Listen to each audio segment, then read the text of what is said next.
Hey everyone, this is Chris and Sandy Bent with the Chris and Sandy Show. We get up close and personal with some amazing guests throughout the entertainment industry. And today, like I say on every episode, we got a great one for you. We really do. Who do we have? Yes, we have two of the members from All-4-One with us today. They have sold 20 million plus records and have been in the music industry over 25 years. All-4-One remains one of the most celebrated pop and R&B acts of all time, continuing to tour throughout the world. And now the band is back on the road for this summer's highly anticipated I Love the 90's tour, which also features Sir Mix-a-Lot, Vanilla Ice, Coolio, and Color Me Bad. And we're excited to have them on. So welcome to the show. Yes, welcome, guys. Well, thank you very much. Appreciate it. Thank you for having us. And our buddy Joe, look, he said look at what he said. Yes. Hey, Joe. He's one of our. He also does a podcast. So it's does. really cool to have him always tuning in with us. Yes. Too. Makes it more fun. Yeah. So I want to start out the way I usually do. We just went through and still going through this crazy COVID stuff. Oh, yes. How did COVID affect y'all? And what have y'all done to kind of maneuver through this crazy maze that we have? Well, it affected us pretty heavily, as it did with many performers. We were literally off from the scene for like a year and a half, and it's weird, not funny, but that our last show before COVID hit, well, we were in China. We had just done a 18-show on a row thing that ended in China, in Beijing and Shanghai, when they were like, this virus is doing this, and we came back, and luckily none of us got it while we were over there, but that was pretty much it. I guess that scared you a little bit. You just come from there. Oh, yeah. Yeah, just a little bit. As soon as we got back, I went straight to my doctors, and I was like, okay, listen, I've been back for 2 weeks. I have no symptoms, but there's some crazy stuff going on, and my doctor said, listen, we at this point don't even know what to test for. As long as you have no symptoms, go home. I was like, okay. Yeah, because I think the numbers were kind of skewed a little bit at the beginning because, nobody really knew for months. So at the very beginning, I think there was millions of people that had it that just never knew. Yeah. Not like us. We got sick in February. And I remember 2020. I remember telling Sandy, I was like, I don't know what we have, but this is just horrible. Yeah, and it was bad for about 3 weeks. Yeah, really bad. Oh man, that's horrible. I'm glad you guys pulled through that. That's horrible. Here. So we're guessing you're okay now. Yeah, because it was really early in that time frame. And speaking of COVID and what y'all said about maneuvering through this, that's like us. We launched this show January 2020. And our original plan was 100 interviews first year. We thought if we could do that, we'd be breaking the bank, so to speak. Mm-hmm. And then COVID happens. Right. And I was like, ooh, this may be our silver lining. For a new show, people that are normally wouldn't come on a new show might be willing to come on. And so we just reached out to everybody. Yeah. And we're over 400 interviews in 18 months now. That's crazy. Wow. That's awesome. Congratulations. Yeah. That's awesome. Thank you. So when you look back on your career, a lot of people would ask, when did y'all know you wanted to do music? But I like to go deeper than that. When did it click without, wow, this could be a career move for you? Well, I know for me, I started singing at a very early age. I started singing in church in the choir when I was 3 years old. And I started competing in talent shows when I was 5 years old. I tell people all the time, ever since I could remember having dreams, my dream has been to be on stage. So I've always known, before I could walk, when I was a kid, if I was crying and just, having a bad day, my sister or whoever was watching me knew to turn the stereo on, hand me the microphone, set me on the floor, and I'd be fine for hours. You didn't need a babysitter. That was the babysitter. So I've always known. And I'll say that, I've been competing in talent shows, it seems like every weekend of my life, from 5 years old till I was 17. And then right as I was turning 18, All-4-One happened. So, I felt like I was a veteran out there on the scene because I had been, trying for so long to get a record deal and to be discovered. But then when it finally happened and I met the guys, that part of it took off quickly. Wow. Oh, wow. And Yeah, for you? same thing with me. I've been singing since such a young age. It's the only thing I've ever wanted to do, and so there's never been like a time when I didn't think it was possible. Wow. Yeah, so when I came out to California to try to do it after I graduated college, I just hit the ground running. I'm like, all right, I'm just gotta find the door. Where's the door that lets me in? You know, but I've never not thought that I couldn't do it. Now, how did the group form? Tell us that story. Well, so at the time we were all in Southern California. Three of us are, born and raised in Southern California. Dillis is an Air Force brat, so he's kind of from everywhere. I had met the other two members, Tony and Alfred, at a local talent show, and I got their phone numbers, and we did some radio station jingles together a little after that. And then not too long after that, Tony and myself met Dillis at a karaoke show. We were all broke and trying to win some money, and so we met him at a karaoke show.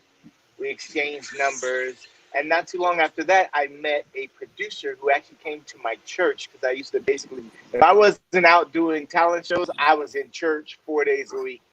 And he came to our choir rehearsal and asked for me and said, hey, I've got this a cappella song. I work for a record label as an A&R guy, and if you can put together a group that can sing it, I can get you a record deal. So I said, yeah, I'll put together a group. I know exactly who to call. So I called the guys, and we went to Six Flags Magic Mountain and rehearsed all day, everywhere in that park. And once we got that audition a couple days later, they gave us contracts on the spot. And that was 28 years ago, August of 1993. I mean, I know that you always believed that this was going to work for both of y'all and the other two. Yes. Did y'all believe that this was going to be as big as it became? No. And I don't think even when it was happening, I still believed it. Like when one of the things that I've always said, one of my biggest regrets is that I never lived in the moment during the heyday of the time, because I was just too enamored with how big it had gotten that I thought it was too good to be true. I'm like, no, this is way too good to be true. You're like, it's going to end any time. Yeah, I didn't want to spend any money. Didn't want to I'm like, oh, I've seen this behind the music story. First song comes out, top 5. I was like, okay. Second song, I Swear, does what it does. I'm like, okay. Then we win a Grammy, and then the next song comes out looking like that, and it goes to the top 5. I was like, no. I just kept thinking, this is too good to be true. Space Jam and all these other hit songs and big soundtracks. I'm like, no. And now I look back and I was like, dang, man. You missed to live in the moment. So did you, in a way then, since it grew so fast, that felt like you didn't deserve this? I don't know if I would say that I didn't deserve it. I just couldn't believe it was happening. Right. Yeah. And so fast. Because when we won our Grammy, one of my childhood friends, she's like another mother to me, had said to me, she watched the award show and she's like, I looked it up. Do you know who hasn't won a Grammy yet?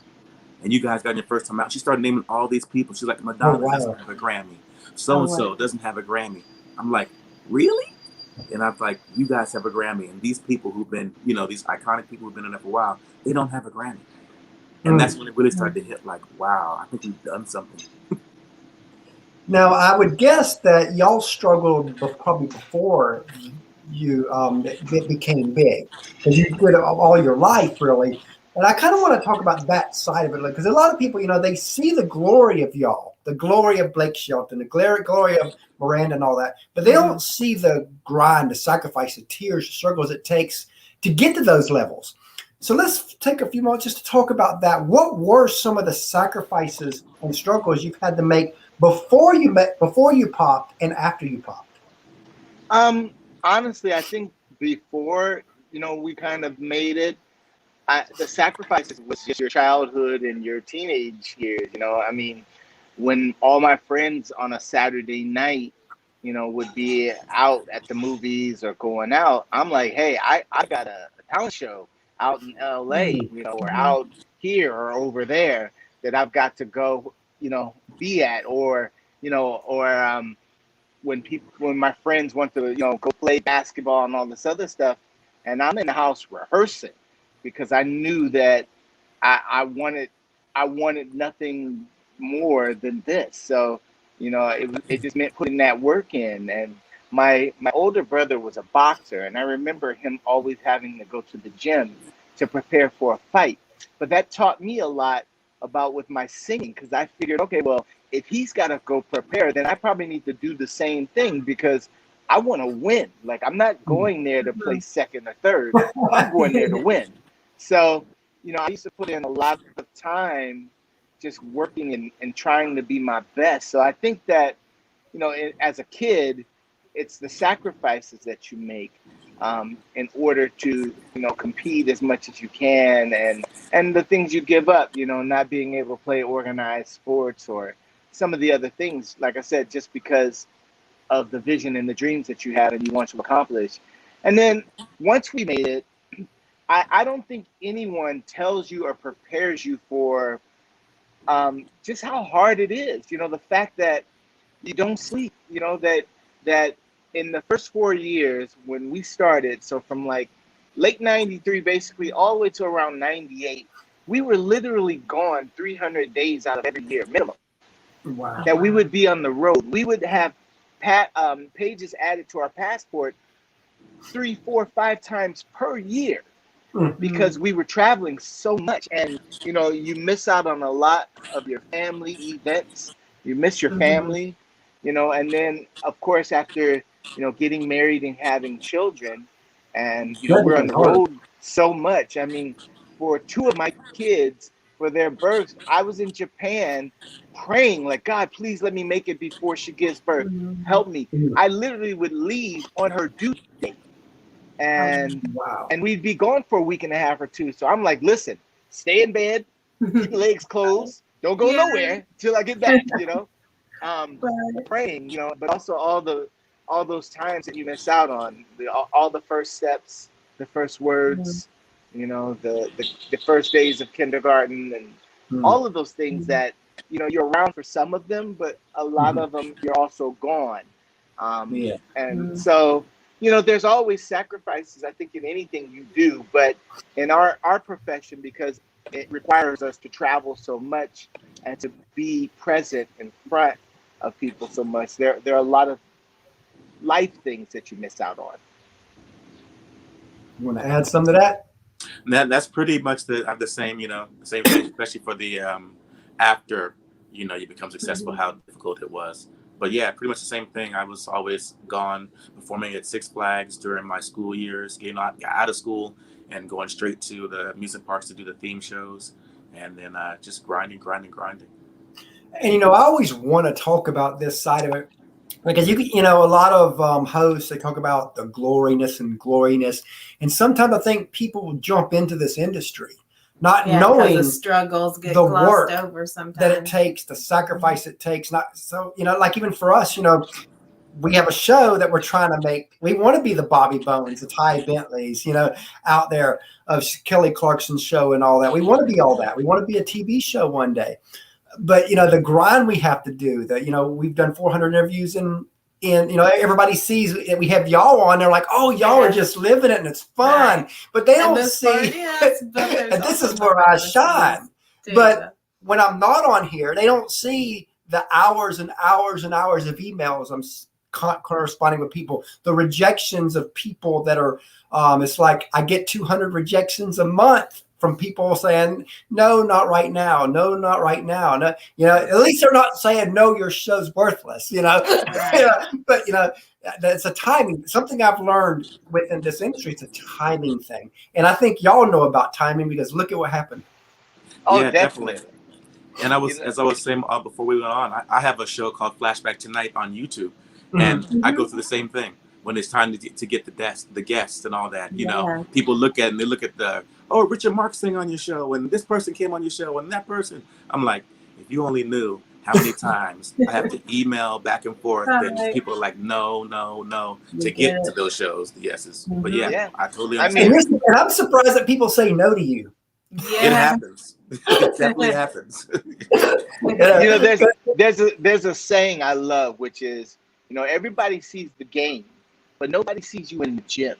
Nobody sees you when you're practicing those shots and when you're doing everything you're doing to get ready for the game. Mhm. And one of the things I tell my kids as well, it's so important that no matter what it is we do in life, that we are extremely passionate about what it is we're doing, because when it gets hard, and everything, as we all know in life, at some point gets hard. Yep. When it gets It hard, does. you'll stick with it if you're passionate about it. And it's Mm. like, Mhm. I can tell you guys are passionate about what you're doing, just like, we're very passionate about what we're doing. But the thing is, it does get hard. And there's a lot of, I tell a lot of younger artists when I get a chance to talk to them, that listen, especially in the entertainment industry, but I think in any industry, you're going to hear the word no more than you hear your name. But you just got to remember, it's just a word, and you'll eventually get the yeses you're looking for. You just got to be persistent and patient.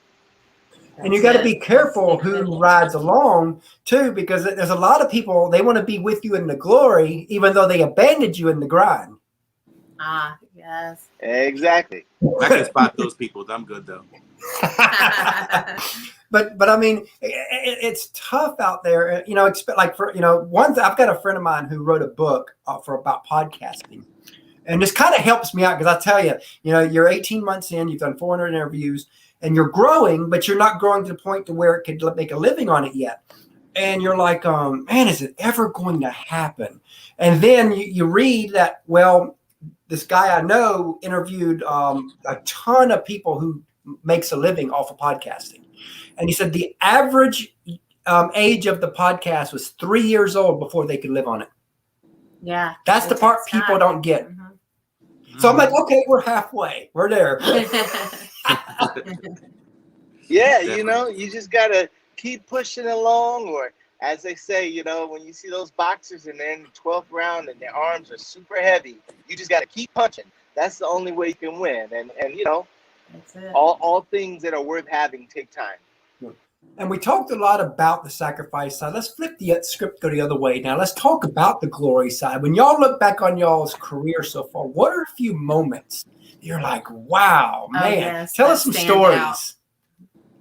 Standout moments. Let's see here. One is definitely Chattanooga, Tennessee. We performed at I think it was at the River Bend Festival or something in Chattanooga, Tennessee, back in the 90s. And we had just done the Tonight Show with Jay Leno, and we came out there to do our show, and we got there, and it was like, I swear it was like 100,000 people, boats behind us, everywhere you can see in front of us. And we walked on stage because we didn't see it before we went on stage, and we're like, "What's up, Chattanooga?" And we looked around, we're like, and we're singing our songs, and in between, we're like, "Are we the opening act? Who's here?" We kept thinking, 100,000. That's a grip. I've never seen this many people. And we thought Michael Jackson was there or something like that. Oh, wow. So that was definitely a highlight. And for me personally, was singing with one of my idols, which was Olivia Newton-John. We got to do a duet with. That was a highlight for me as well. So Caleb has a question saying, what does it take to keep a group together and continuing an amazing group like you have? Because you had a long career. Yes. Yeah, honestly, I think we've all been very blessed that we were all raised very similar, raised in military households, and our belief systems, our religious beliefs, our beliefs in life are all very similar. And we're friends, we were not put together by, a record company, even though we put ourselves together because of an opportunity.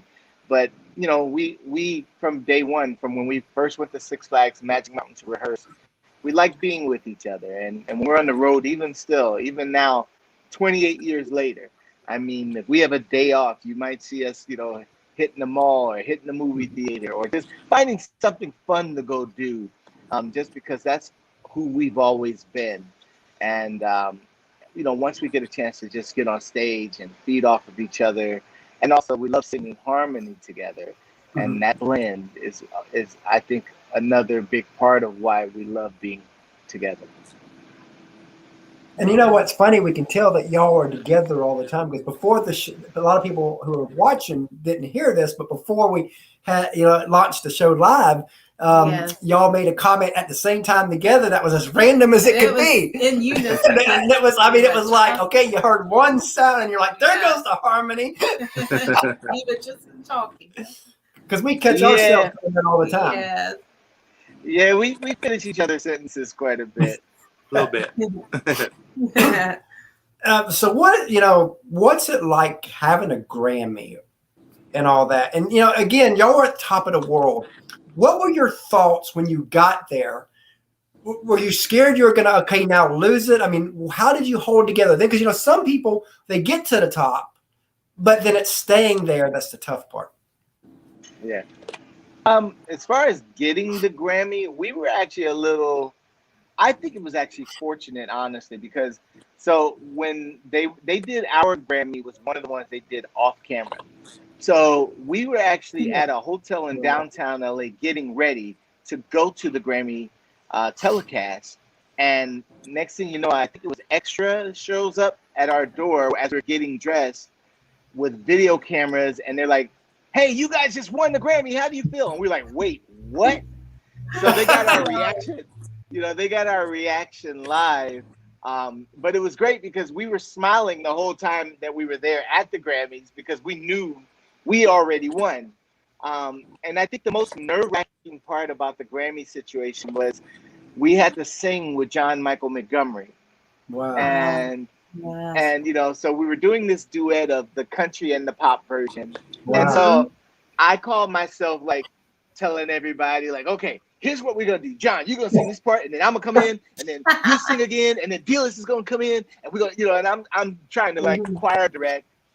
And then as soon as we get on stage, and I look in that front row, and I see Clive, Whitney, and Luther sitting together, and all these other people who we've just grown up idolizing, and they're all staring at us. Wow. I forgot everything I told them.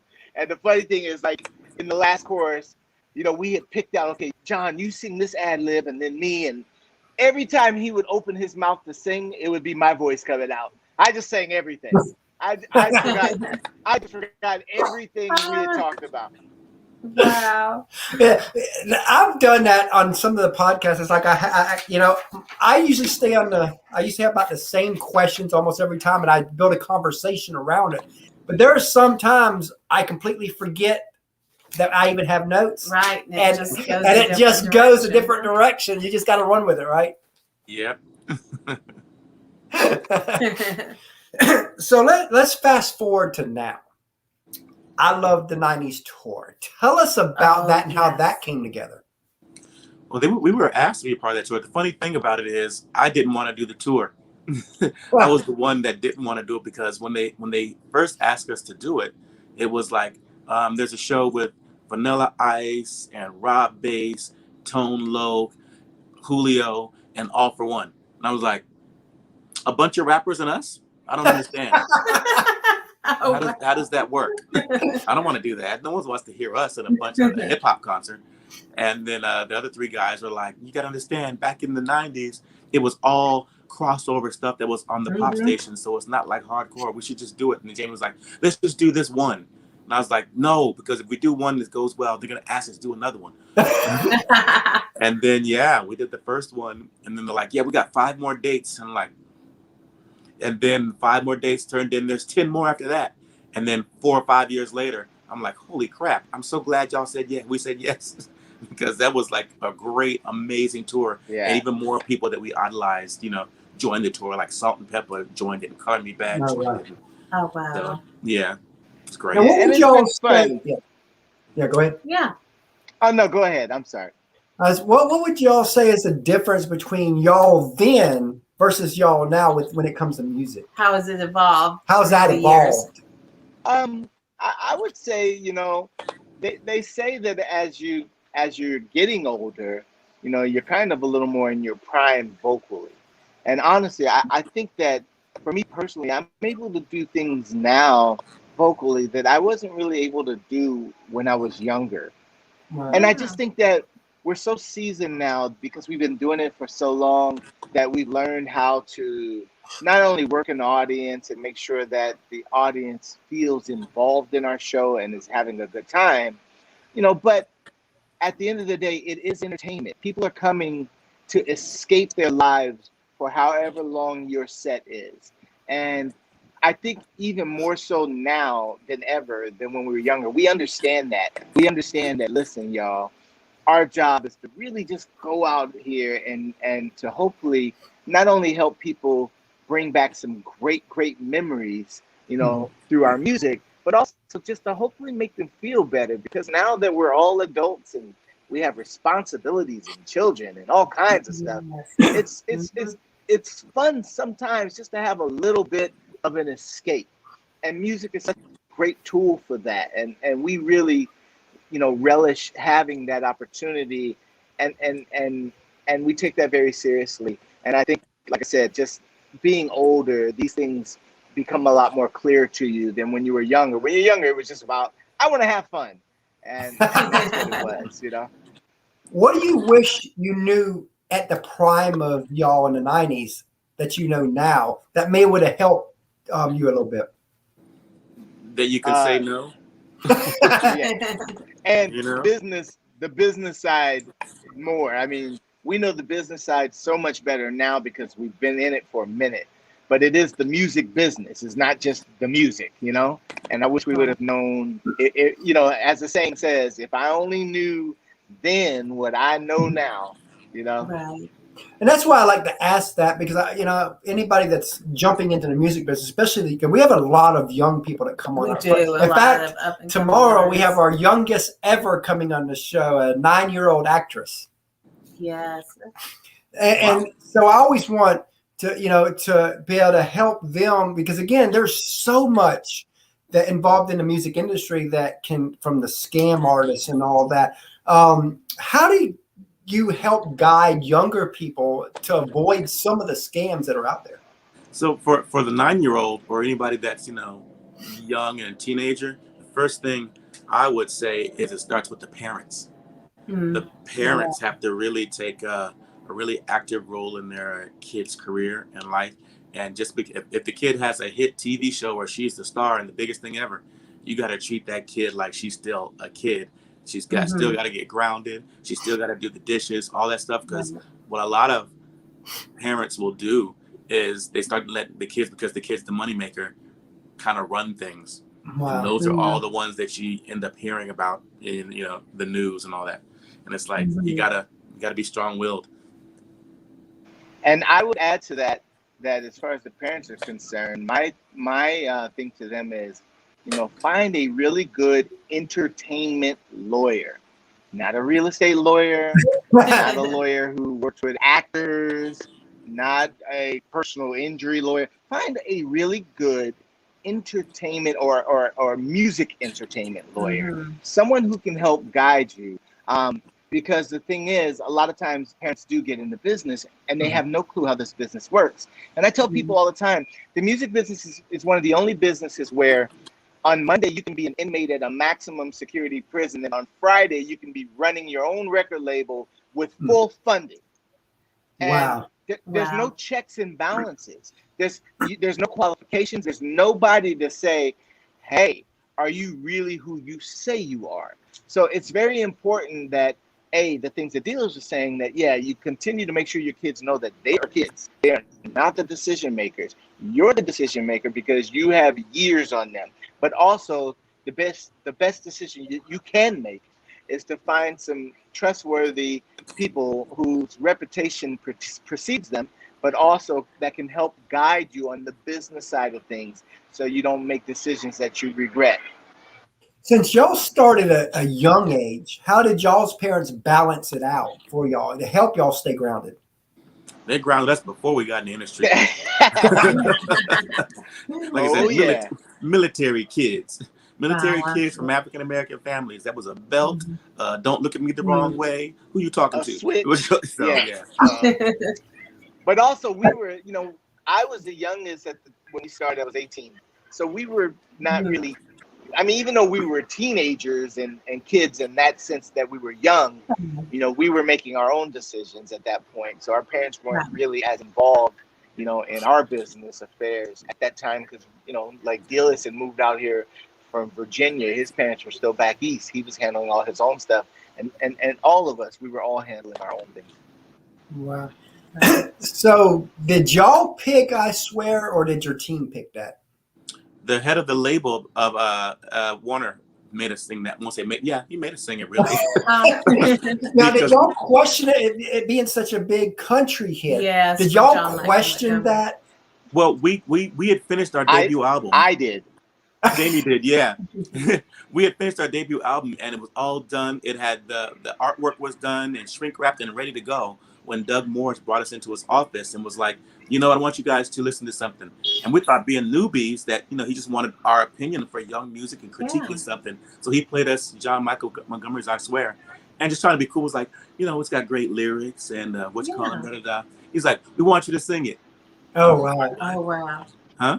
And then Jamie was like, why? Why would we sing a country song? And he's I'm like, we're R&B. We're an R&B group. Yeah. And we're going to put you back in the studio with David Foster. He's going to do what he did to I Will Always Love You for Whitney to this song. We're like, oh, okay. And so it worked for that song. And that's what he did. And the first 500,000 copies of our debut album, I Swear, is not listed on the back. It's only a red sticker that says also includes I Swear, because it was so last minute. You definitely owe them for that one. Oh, definitely. It's always the last song. Yeah. I've always heard this in people's careers. The song they don't want to record, they hate, was always the last song on the record that becomes their biggest hit. Yeah, because that was one of them songs where you're like, it was big in another genre, and it's really tough to make a song big in another genre. Equally, because sometimes you don't know how the audience is going to respond, but apparently your label just knew that, this is it. Well, the other thing that was cool is when our version got released and when we entered the Billboard Top 100 charts, we ended at 72, and John Michael was at 70. Because, at that time, he had crossed over to the pop charts. And at that time, country music was big, but it wasn't crossing over to the pop charts. Yeah, it wasn't Carrie Underwood crossover yet. Exactly, with the same frequency it is today. So somebody asked, when you guys recorded I Swear after listening to Master Track, what did you guys think of it? I thought it was just okay. Honestly, we were in Europe, and I guess they sent it out after our first single, So Much in Love, to be reviewed by a bunch of radio stations, or for them to hear it, like a preview. And they sent it out on cassette for them to preview it. And then we get a call over in Europe, and they're like, you guys got to come back to the States. This song is blowing up. It's like, has it been released yet? It's like, we sent it out for just cassettes, and people are putting it on the radio. Every radio station is playing it immediately from the cassette. I was like, really? I remember putting my headphones back on in the hotel room in London. I was like, I don't hear it, because it was the most popish song on what was then an R&B record. I'm like, people are crying over this? I'm like, I don't hear it. You hear it? And that was my thought. My thought was, it sounded nice, but it was really pop. And I was like, it sounds nice, but I don't know how that will work, That is awesome. Now, speaking of the teams and all that, as you know, a lot of people, they see y'all as an artist, but they don't see the teams behind y'all. And we both know without teams, you can't do what you do. And they don't get the love they deserve. So take a few moments just to tell us about the team that helps you be who y'all are. Back then? You have another question? Name a little bit back then and current too. I think he's saying more current. Oh, okay. The current team. Okay. Go ahead, Jamie. Well, we have our manager, Hannah, and Hannah does a great job at making sure that all the T's are crossed and all the I's are dotted. And we have Joanne, our publicist, and we have our booking agents now, and we've made a lot of really good friends who help us in a lot of different ways, in lots of different areas of our career. And we're very thankful for our good friends and our team. I love that. And, speaking of teams, we have a third co-host, our We little do. 9-year-old boy. We always ask a couple questions. Sandy's going to go get him real quick. I'll get him. And we've got a 2-year-old that when she gets older, she'll be plugged into our show too, because we are a family affair show. It's a family affair. That's awesome. You know what? I even locked in the name Family Affair Media. Oh, cool. To Oh, run that's everything. awesome. I'm surprised that was available. I was too. I think a year before I locked it in, it was taken, and they even undid the copyright and all that. I was like, "Oh, this is good." And then, and it was like Family Affair Media, and it's funny. I was looking at the abbreviation. Of course, this wasn't planned, but the abbreviation of Family Affair Media is FAM. I was like, "Oh, that is perfect." Look at that. Yeah. Yeah. Hello. Hi, Jimmy. So, what's your favorite food? Ooh. Food. Yep. Well, for me, I love everything. Me and food have a great relationship. We love each other. But I love soul food, and I love Brazilian food. Yeah, I think the same thing. Soul food, probably, because that's what I kind of grew up on. Is any kind of soul food, especially if my mama made it. That's the kind, any kind of steaks and short ribs And fried chicken, yams and greens, mac and cheese. Oh, yeah. And what's yours? Mine is pizza. Nice. What kind of pizza? Cheese? Pepperoni, and salt. Sometimes supreme. Right? Supreme, yeah. He likes pepperoni, like sausage, he likes supreme. He's got like a couple of different. Now let me ask you this. Let me ask you a question. Now, do you like pineapple on your pizza? I haven't tried that. He hasn't tried it. Yeah, it's good. I love it. If you get ham or Canadian bacon and pineapple, it's amazing. Huh, yeah. We'll have to do it, huh? Yes. Yeah, good combo. All right, so what's your favorite TV show? Nowadays, I'll give you the TV channel because I watch all the shows on that channel. Somehow I've graduated to the HGTV channel network, and I'm watching everything from Flip or Flop to Fixer Upper to you name it, any kind of home renovation show. Good Bones and Property Brothers. Me too. I sit there and watch HGTV all day. And ESPN and Sports Center for me. I'll flip between the two. Because what's yours? Mine is SpongeBob. Oh, I love. Is that still a thing? Yep. And what's been cool is because he watches a lot of Nickelodeon and also Disney shows. We've had a lot of people from Nickelodeon and Disney come on our show, so he's been able to communicate with them. Cool. Which has been really. Well, I wish they had that when I was young. I tell you. Well, we had some good stuff. We had good cartoons. Okay. All right, go ahead. We had some great shows when we were kids. Yeah. What's your favorite movie? Star Wars. Ah. I don't know if I have a favorite movie. I have food from the 80s, Goonies. The Goonies. If you haven't seen that, check it out. That is a good one. He needs to see that one. Yep. Yeah. What's yours? Mine is the Minions movie. Oh, nice. Did you see part 2? The Minions part 2? Oh, He's seen them all. Favorite part. That's his favorite I'm one. sorry. Yeah, I meant Despicable Me Too, but yeah. Yeah. Oh, yeah. Yeah, because at the very end, the Minions are basically singing our song, and they tried to make them us. Yes, I swear one. Yeah. Well, Sandy and him was listening to all the different of y'all's songs right before the interview, so he got to really experience y'all from the past. Nice, Awesome. nice. All right, so bye, thanks. Bye. Take care. All right. It was nice talking to you. So how did the Xbox commercial happen? That was like one of the coolest parodies. It was cool. I mean, it was something that our manager Hannah had basically got for us. Sorry about that. Yeah, sorry.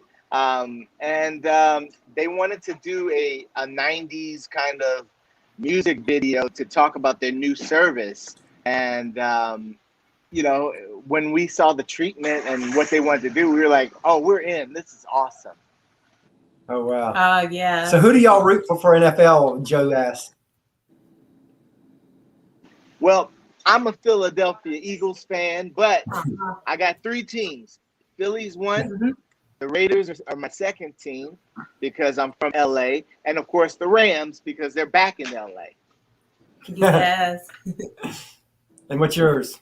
I'm a ADHD fan, and that game lasts too damn long, so I don't watch it. I kind of got three myself. I'm a Tennessee Titan fan because we're moving to Nashville. Oh, so, yes. you know, we live in Savannah, so we got to root for, of course, both Jacksonville Jaguars and Atlanta Falcons. I mean, yeah, we're kind of in between. I was so upset a couple years ago when it was like 28-0 in the Super Bowl, and you're like, they got this. Like, they're going to win. They're going to win a Super Bowl. And then you watch Brady do his thing, and you're like, Oh they're not yeah, gonna win. that was heartbreaking. I felt so bad for the Falcons.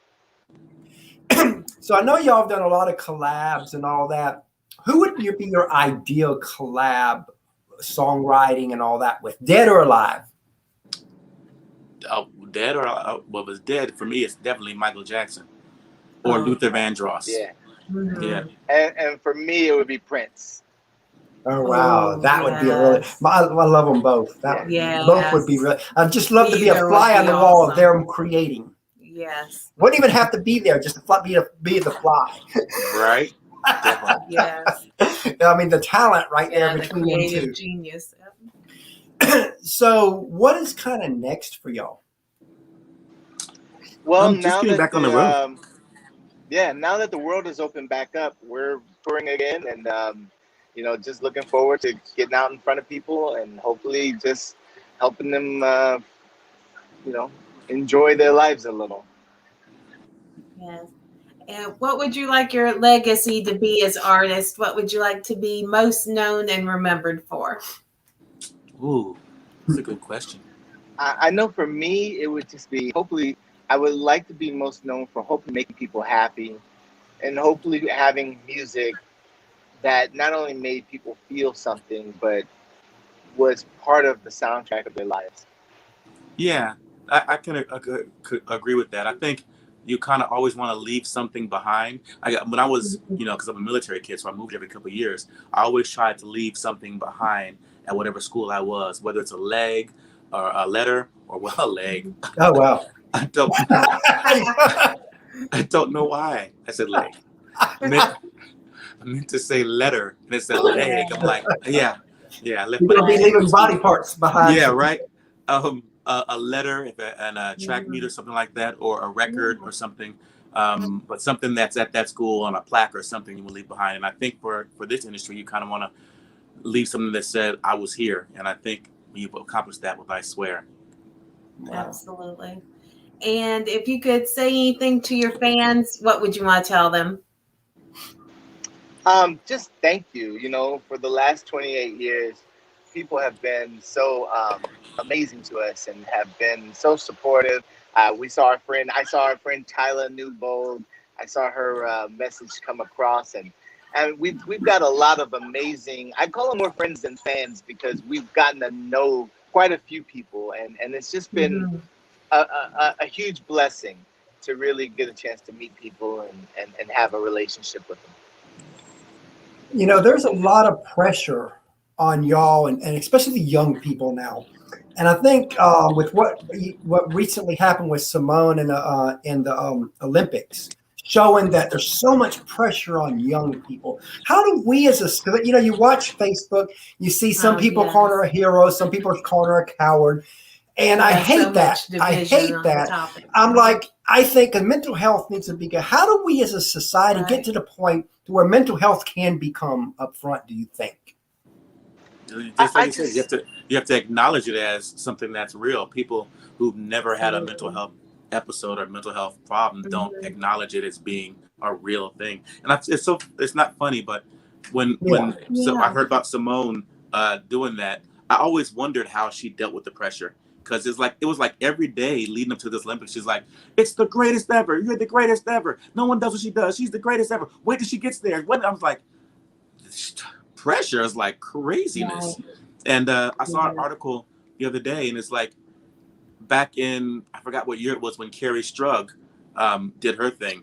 And she had fracture on her ankle, whatever, and they made her vault. She was like, I don't want to do this. My leg, I can't feel my leg. And they're like, push through the pain, push through the pain. You know, she retired after that. It kind of ended her career because I think she further injured her leg. And that's the thing that people don't get, you know, whether it's mental, physical, it can be career. And, you know, like I've seen several people talk about, they use that as the framework of why Simone should have went on. Yeah. And you're like, Right. but I didn't realize that's what ended her career. So see, her career ended because she moved on. Pushed and Yeah. pushed and pushed. And I would just add to that, and not to get all biblical on you. I'm a Christian and man of faith. We are too. But for me, it's really about judging others with the same measure of judgment that you want for yourself. Yep. Yes. And so many times we expect so many other people to be perfect. We expect them to always do and make the right decisions, but we don't expect that of ourselves. And we'll get mad if people expect that of us and say, hey, I'm not perfect, leave me some room. And that's my thing. I think you have to do that for others. And just remember, at the end of the day, we're all human. We're all trying to get through this thing called life. No one has all the answers.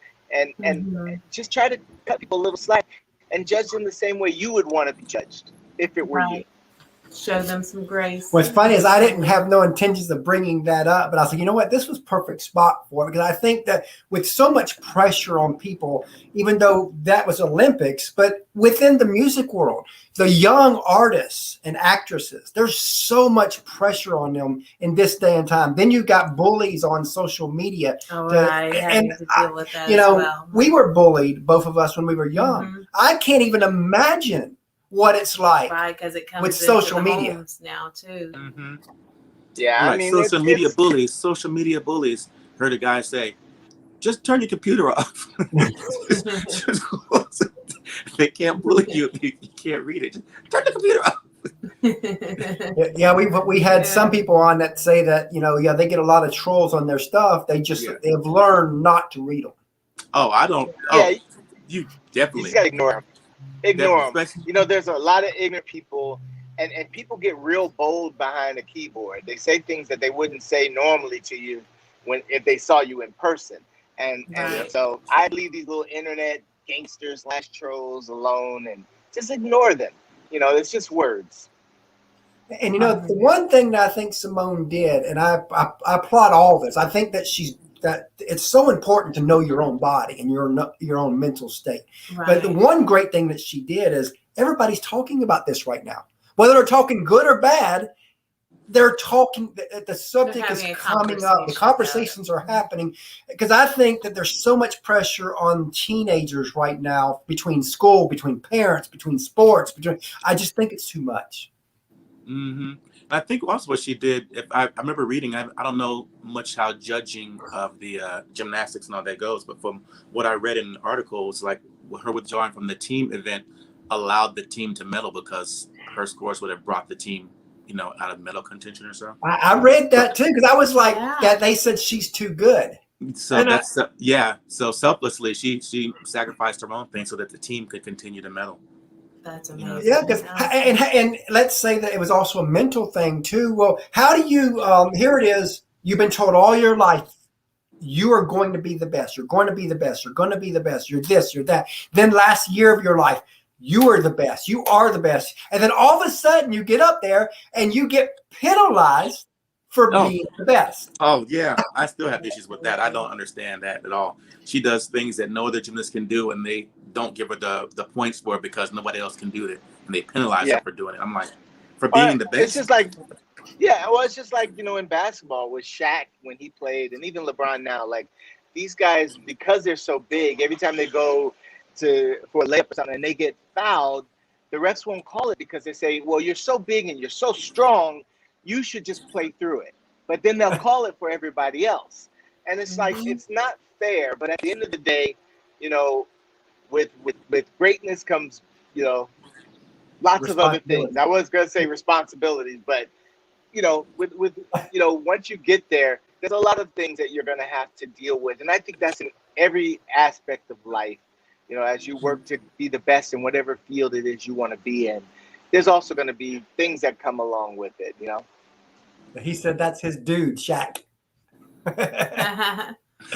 Prime Shaq, of course. Yeah. 0-11 from the line in one game. So let's say that y'all knew somebody personally who was trying to make it in the music business, and they've played maybe 40 or 50 shows. They're still getting their feet wet on the performance side, but they got on stage and they've got what every artist says, that stage bug. When you look over the crowd's roaring for them, and they know that they've been called to this. What advice would you give that specific person to kind of help guide them the next few years? Keep grinding. Just keep going for it. At the end of the day, some people, it happens for them right away, and some people, for most people, I tell them that just remember it's a marathon and not a 100-yard dash. You just got to stay with it, keep grinding, keep doing what you're doing, and it'll happen for you eventually. Love that. Anything to add to that? No, that's just it. You just gotta. You never know who's watching you or when your time may be. A lot of people quit right when they're about to break because they don't know they're about to break. So you just gotta stay in and keep going. That's what scares us with our show. I'll be honest. She has to pull me off the wall, off the cliff. So sometimes I'm like at the top, and I'm just, you know what? I'm done. It's over. And then she has to kind of. But again, at the same time, you're like, you might be that. We might be that one interview, that one person, that one break, that one label that might, or publisher that says, you know what, I like y'all's show. Let's put it on iHeartRadio or whatever, Yeah, and whatever. we've come so far. I remember a quote recently, and I love this. It says, "I've come so far to come only this far." Mm-hmm. Yeah, I mean, you just never know when your breakthrough is going to happen, and that's why it's good to set small goals. And remember that a bunch of small goals will eventually equal a large win. So every small win, it just keeps adding up. And it's just important to just go from win to win. And if that win is something small that, hey, we increased our viewership by this much, or we helped this many people, or whatever that is, just know that a bunch of small wins will end up being a larger one. Yeah, Caleb said that, he's been on a stage bug since age 7. He does a pod. It's funny. We got a few of our podcast buddies watching right now. So that's pretty cool when that happens. We so appreciate the support from them. That's awesome. And we all in this together. We are. Amen. So any final parting words as we close out? Yes. Just thank you to you guys. Thank you so much for having us and for a great conversation and awesome questions. And we just wish you guys the best. And everyone out there watching and listening, thank you so much. Perfect timing. Housekeeping just got here. Come in. So I'm sure everybody knows how to reach out to y'all. But again, I always like to tell everybody how they can reach out to y'all. Yes. All right. Well, you can see us at a few places. So if you go to all-4-ONEmusic.com, that's our website. And all of our social media handles are there, but all of our social medias are just All-4-One Music, ALL4ONE Music. That's Facebook, Twitter, Instagram, everything. Awesome. And we really enjoyed having y'all on the show today. And we look forward to having all 4 of y'all back. We do. Absolutely. Thanks so much. Hey, thank you guys so much. You guys have a great one. All right, y'all too. Thanks. All right.